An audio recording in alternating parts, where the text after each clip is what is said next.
பொதுக்காலம் 15ஆம் வாரம் திங்கட்கிழமை. முதல் வாசகம். உங்களை கழுவி தூய்மைப்படுத்துங்கள், உங்கள் தீச்செயலை என் முன்னிலிருந்து அகற்றுங்கள். இறைவாக்கினர் எசையா நூலிலிருந்து வாசகம். அதிகாரம் 1, இறைவார்த்தைகள் 11-17 வரை. எண்ணற்ற உங்கள் பலிகள் எனக்கு எதற்கு என்கிறார் ஆண்டவர். ஆட்டுக்கிடாய்களின் எரிபலிகளும் கொழுத்த விலங்குகளின் கொழுப்பும் எனக்கு போதுமென்றாகிவிட்டன. காளைகள், ஆட்டுக்குட்டிகள், வெள்ளாட்டுக்கிடாய்கள் இவற்றின் இரத்தத்திலும் எனக்கு நாட்டமில்லை.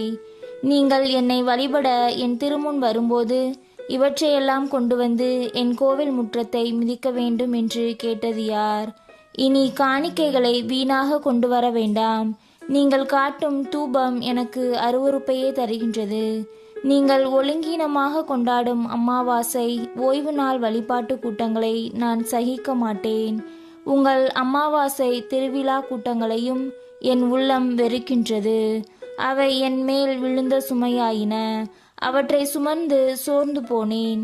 என்னை நோக்கி உங்கள் கைகளை நீங்கள் உயர்த்தும் போது பாராமுகத்தினாய் நான் இருப்பேன். நீங்கள் தொடர்ந்து மன்றாடினாலும் நான் செவி கொடுப்பது இல்லை. உங்கள் கைகளோ இரத்த கரையால் நிறைந்திருக்கின்றன.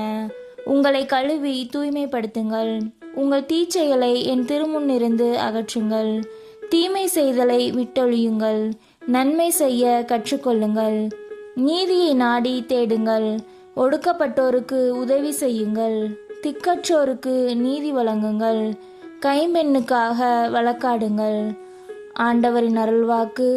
இறைவா உமக்கு நன்றி. பதிலுரை பாடல். திருப்பாடல் 50. பல்லவி. தம் வழியை செம்மைப்படுத்துவோர் கடவுள் தரும் மீட்பை கண்டடைவர். நீங்கள் கொண்டு வரும் பலிகளை முன்னிட்டு நான் உங்களை கண்டிக்கவில்லை.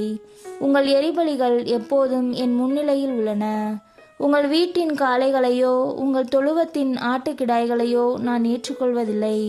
பல்லவி. தம் வழியை செம்மைப்படுத்துவோர் கடவுள் தரும் மீட்பை கண்டடைவர்.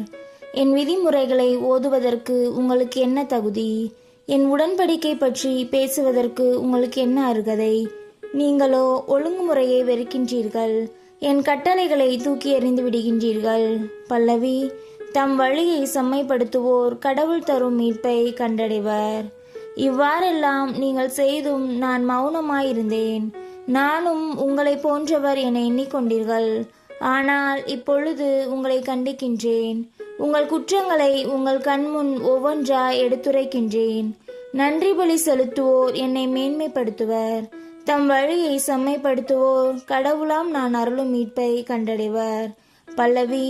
தம் வழியை செம்மைப்படுத்துவோர் கடவுள் தரும் மீட்பை கண்டடைவர். நற்செய்திக்கு முன் வாழ்த்தொலி.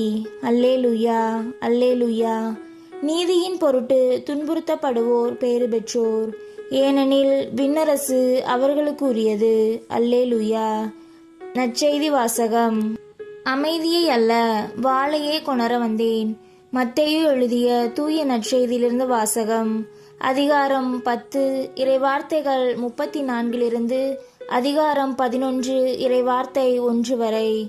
அக்காலத்தில் இயேசு தம் சீடர்களை நோக்கி கூறியது: நான் உலகிற்கு அமைதி கொணர வந்தேன் என எண்ண வேண்டாம். அமைதியே அல்ல, வாளையே கொணர வந்தேன். தந்தைக்கு எதிராக மகனையும், தாய்க்கு எதிராக மகளையும், மாமியாருக்கு எதிராக மருமகளையும் நான் பிரிக்க வந்தேன். ஒருவருடைய பகைவர் அவரது வீட்டில் உள்ளவரே ஆவர். என்னை விட தன் தந்தையிடமோ தாயிடமோ மிகுந்த அன்பு கொண்டுள்ளோர் என்னுடையோர் என கருதப்பட தகுதியற்றோர். என்னை விட தம் மகனிடமோ மகளிடமோ மிகுதியாய் அன்பு கொண்டுள்ளோரும் என்னுடையோர் என கருதப்பட தகுதியற்றோர். தம் சிலுவையை சுமக்காமல் என்னை பின்பற்றி வருவோர் என்னுடையோர் என கருதப்பட தகுதியற்றோர். தம் உயிரை காக்க விரும்புவோர் அதை இழந்து விடுவர். என் பொருட்டு தம் உயிரை இழப்போரோ அதை காத்து கொள்வர். உங்களை ஏற்றுக்கொள்பவர் என்னை ஏற்றுக்கொள்கிறார். என்னை ஏற்றுக்கொள்பவரோ என்னை அனுப்பினவரையே ஏற்றுக்கொள்கிறார். இறைவாக்கினர் ஒருவரை அவர் இறைவாக்கினர் என்பதால் ஏற்றுக்கொள்பவர் இறைவாக்கினருக்குரிய கைமாறு பெறுவார். நேர்மையாளர் ஒருவரை அவர் நேர்மையாளர் என்பதால் ஏற்றுக்கொள்பவர் நேர்மையாளருக்குரிய கைமாறு பெறுவார். இச்சிறியோருள் ஒருவருக்கு அவர் என் சீடர் என்பதால் ஒரு கிண்ணம் குளிர்ந்த நீராவது கொடுப்பவரும் தம் கைமாறு பெறாமல் போகார் என உறுதியாக உங்களுக்கு சொல்கிறேன்.